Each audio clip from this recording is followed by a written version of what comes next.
Archaeologist, philosopher, bonsai aficionado, author, black belt, and squanderer of over 50,000 hours watching B-movies. He uses this wealth of useless knowledge to bring you classic movie reviews with snark and world-famous short summaries. Now broadcasting from beautiful downtown Tallahassee, it's Classic Movie Reviews with Snark.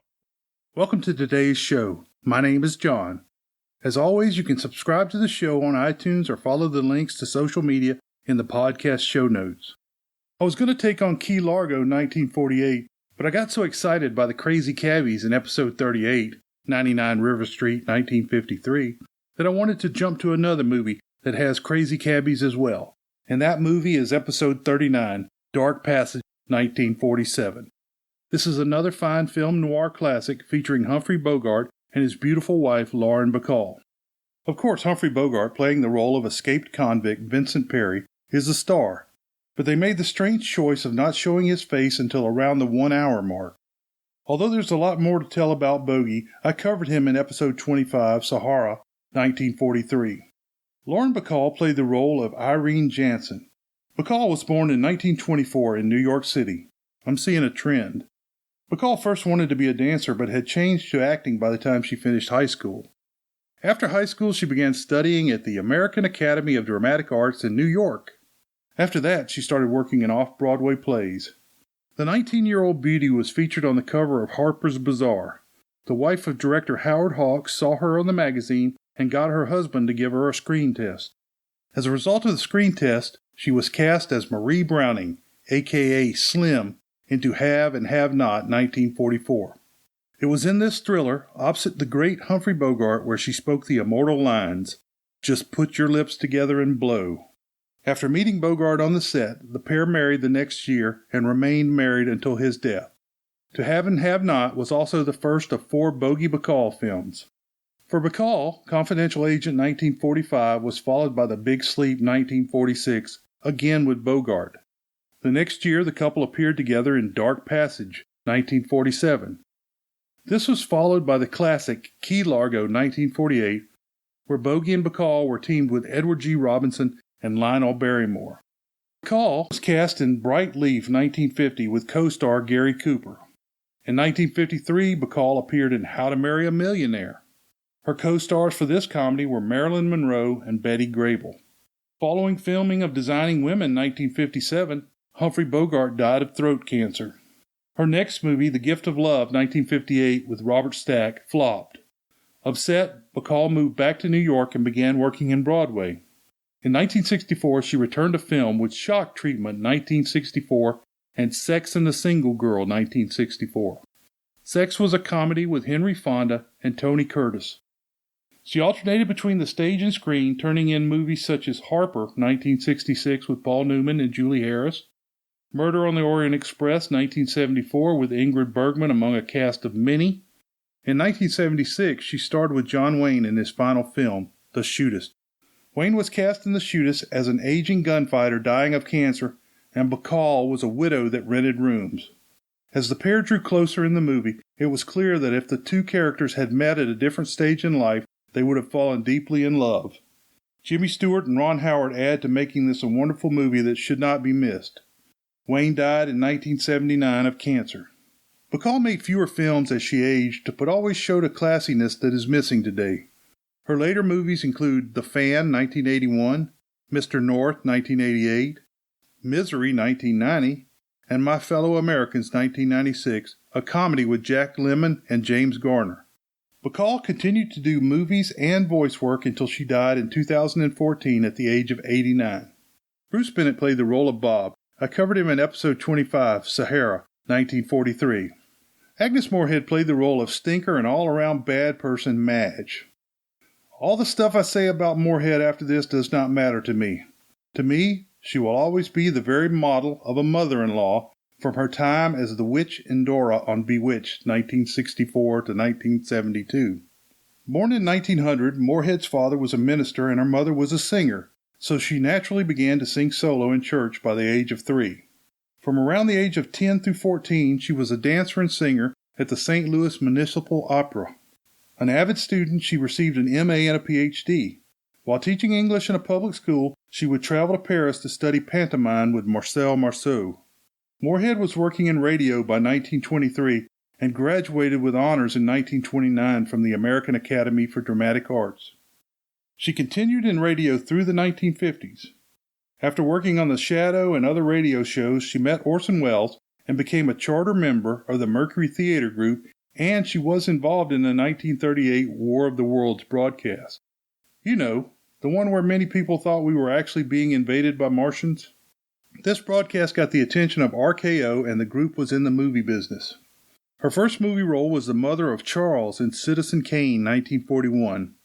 She played a variety of roles in movies such as The Magnificent Ambersons, 1942, Mrs. Parkington, 1944, Johnny Belinda, 1948, Hush Hush Sweet Charlotte, 1964, that's easy to say, Jane Eyre, 1943, The Woman in White, 1948, The Lost Moment, 1947, Dark Passage, 1947, and the horror film The Bat, 1959. Moorehead was also in The Conquerors, 1956, which had the rep of causing everyone associated with it to become stricken with cancer. The exteriors for the film were shot 137 miles downwind from the Nevada Proving Grounds. In 1953, 11 above-ground nuclear bombs were detonated.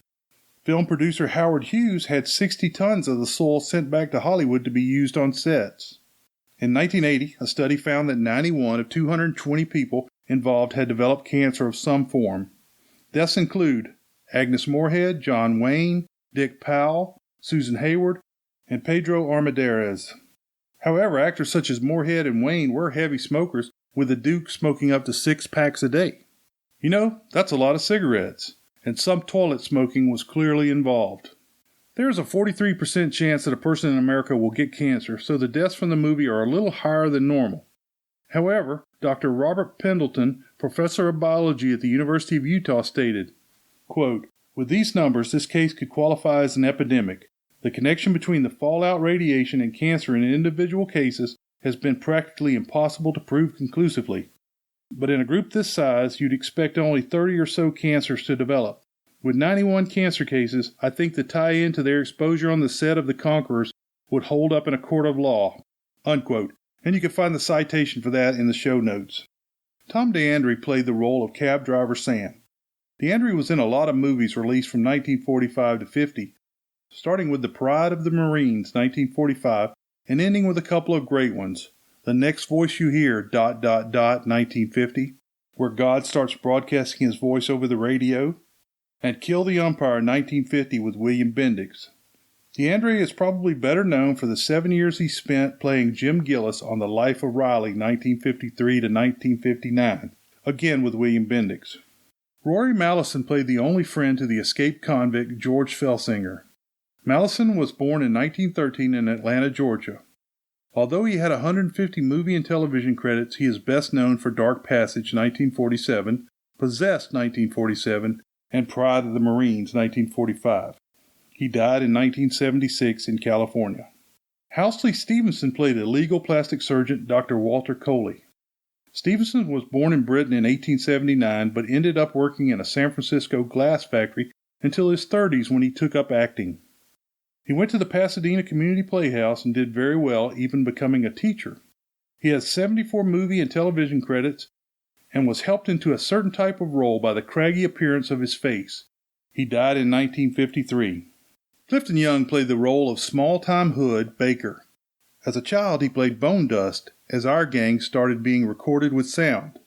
Of the gang, he is second or third in adult work behind Jackie Cooper and maybe Dickie Moore. Young had a good run in the post-war years that included Dark Passage, 1947, Pursued, 1947, Possessed, 1947, and Blood on the Moon, 1948. He had other work and was a villain in a couple of Roy Rogers Republic odors. In 1951, he had a tough divorce. Hey, not many are really easy. Young moved into a hotel and died smoking in bed. Story. The movie starts with a prisoner escaping from San Quentin prison in a garbage barrel. You can't see his face, but you know it's Vincent Perry, Humphrey Bogart. He rocks the barrel back and forth, and all you can see are his hands. The barrel flies off the truck and rolls down a hill, and would have killed anyone playing the role of the escaped convict. When he gets out of the barrel, the movie is shot from point of view from Perry until the hour mark or so. You hear the voice of Bogart as Perry is thinking. He buries his prison shirt and heads to the road to catch a ride. Sure enough, what we think is some hick with circus tent upholstery in his car gives him a ride. The driver, named Baker, Clifton Young, starts with the questions. Where's your shirt? Why aren't you tan? How'd you get your shoes muddy? What kind of pants are those? Very fancy seat cover you got here. That's a piece of a carnival tent. You know, it seems to me you'd be more sunburned not wearing a shirt than you are. As I was saying, you ought to be more sunburned. How come you're not? Lose your shirt? Why are you going to Frisco? Hey, what is this, a quiz program? Stop this jalopy and let me out. I'll hitch another ride. About this time, the announcement of the escaped convict comes over the radio. Perry gets mad and wants out. When the driver stops, Perry slugs him and steals his clothes. He's about to murder him with a rock when a car pulls up. Driving the car is Irene Jansen, Lauren Bacall, and she invites the convict into her car. The car is a sweet Woody that any surfer would be proud to own. Perry hides in the back under a painting tarp. She plays it cool, getting him through the police roadblock, explaining that she is a painter and there are wet paints under the tarp. The police don't look very hard. Jansen takes Perry back to San Francisco and sneaks him into her apartment. Perry wants to get away as quickly as possible, but Jansen convinces him to stay for a while. She shows him letters to the editor that she wrote during his trial. She tells him how to package and dispose of his clothes. There are a lot of criminal masterminds in this movie. Jansen goes to buy him new clothes and Perry showers and shaves. After the shower, Perry goes down and is listening to Legitimate Swing. Jansen had mentioned Legitimate Swing earlier in the movie. I see you like swing music. Yes, Legitimate Swing. As best I can tell from my research, it is something that big bands started playing in the 30s, and today it would be improvisational jazz. Its counterpoint was sweet jazz played by traditional straight bands. Basically, it was the kids rebelling against the squares, and somehow it got tied to film noir. There's a knock on the door, and Perry recognizes the voice as Madge, Agnes Moorehead, and I'm like, how does he know Jansen's friends? He tells her to go away through the door. Like any good criminal, he goes to Jansen's bedroom and starts rifling through her clothes drawers. Just a note, the scales of justice are sitting on her dresser. Perry finds out that Jansen's father was accused of killing her stepmother and died in prison. So that explains that she has a little more than a bad boy complex.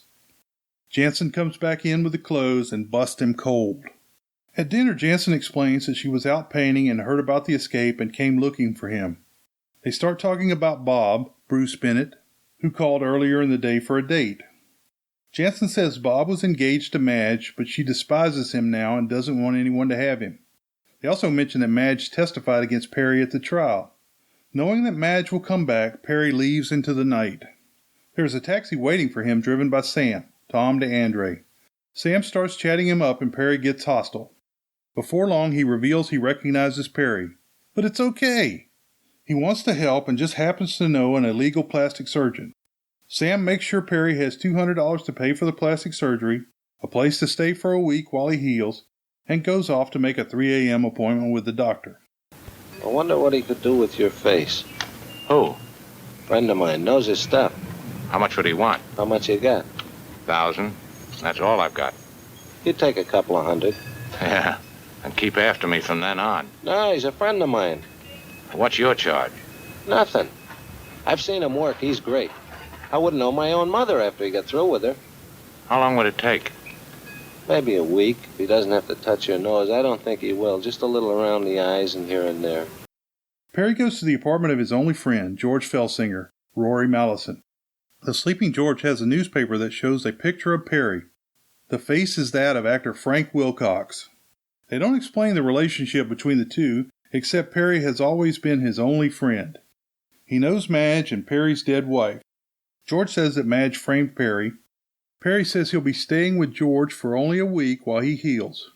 George gives some background on how shallow Perry's dead wife was as a person. Perry goes to Dr. Walter Coley's, Houseley Stevenson's, office, and Sam answers the door. The doctor goes over his plan. The doctor starts messing with him when he's in the chair and says he can make him look like a bulldog or a monkey. Ever see any botched plastic jobs? If a man like me didn't like a fellow, he could surely fix him up for life. Make him look like a bulldog or a monkey. When Perry is under, he starts having flashing scenes of Tara and Jansen telling him it will be all right. Perry wakes up at 37 minutes into the film, and for the first time we see the face of Bogart, but it's covered with bandages. The doctor tells Perry that the surgery will make him look 10 years older, covering the age discrepancy between he and Irene. The doc explains how ethical he is, and Sam drives Perry to George's apartment. When Perry goes to George's apartment, he finds that George has been murdered with his beloved trumpet. Of course, Perry picks up the horn so that his prints will be all over it before he flees. He makes the painful post-operation walk back to Jansen's apartment. In the parking lot outside, he sees the car with the tent canvas seat covers. He drops at Jansen's door from pain. She finds him and starts taking care of him. Bob and Madge show up. Madge is trying to stay with Jansen, saying she's afraid of Perry coming to kill her. Jansen tells Bob she has found someone else. Bob and Madge leave. The next morning, the papers say Perry murdered George because his prints are all over the trumpet. Perry denies it and Jansen buys the story.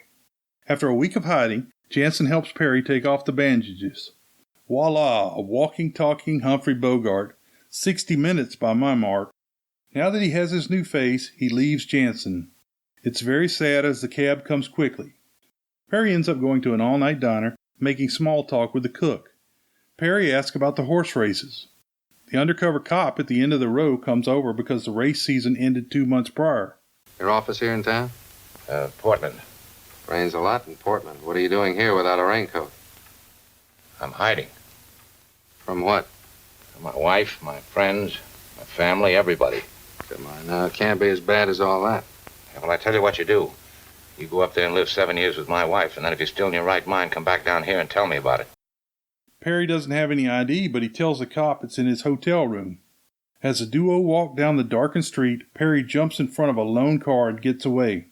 Perry quickly checks into a hotel room, and about a minute later, Baker shows up. You know Baker, the dumbass that picked Perry up and lost his clothes to him. Since Perry didn't kill Baker on the day of the escape, Baker woke up in time to get Irene Jensen's tag number.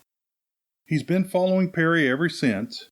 Baker, a small-time hood, says he wants $600,000 of the $200K that Jansen has in the bank, or he will turn Perry and her into the law. Baker makes Perry drive, and Perry takes a, quote, shortcut. Baker, the dumbass, rides along to below the Golden Gate Bridge. Perry disarms the small-time hood, and by questioning him finds out that Madge is the killer of George and Perry's wife. Tell me or I'll shoot it out of you. I didn't see any car. If you want to walk away from here, you'll tell me if it's the same car I think it was. I haven't got a thing to lose. Not a thing. It was a convertible coupe. Had a canvas top. It was a bright color. I think it was orange. Bright orange. Baker the dumbass grabs for the gun and in a tussle goes over the cliff and dies on the rocks. Now Perry should be guilty of some type of murder at this point. He heads over to Madge's apartment and pretends he is a friend of Bob's who wants to date her. Right? Who are you? Friend of Bob's. I don't go out with Bob anymore. Well, that's why I'm here. Oh, the fresh type, huh? No, just informal. Was there ever a time in America where a strange man could show up at the door, be let in, and ask for a date? Methinks not. After a bit of banter, he reveals he is Perry and has written everything down about the first 2 murders. He tries to get her to sign it, but she refuses and runs away.